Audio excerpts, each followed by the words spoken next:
ఏమో అనేది ఎందుకు ఇప్పుడు జనసేన ఈ పాయింట్ రేట్ చేయడం వాస్తవం ఉందా, అందులో ఏమనుకోవాలి? ఏం మరి ఆయనే చెప్పాలి ఎందుకు ఎట్లా వస్తారని.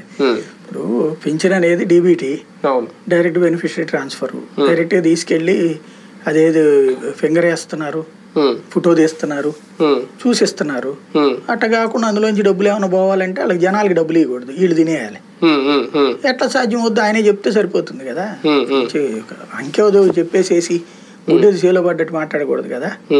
ఇచ్చను అంటే ఆయన చెప్పింది ఏంటంటే బేస్లెస్ అని కాదు, కానీ ఈయన వేణుగారు చెప్పిన దాని ప్రకారం వివిధ కార్పొరేషన్ల నుంచి 1800 కోట్ల రూపాయలు పింఛన్లు తీసుకున్నాం, పింఛన్ల కోసం తరలించామని చెప్పడం.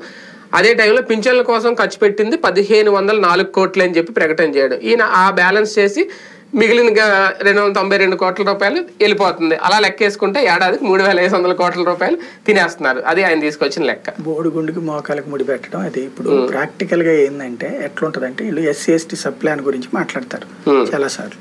అట్లాగే ఈ గాని ఎట్లుంటదంటే బీసీకి సపరేట్ నిధి, లేకపోతే ఎస్సీకి సపరేట్ నిధి, ఈ కులానికి సపరేట్ నిధులు అనేవి ఉండవు.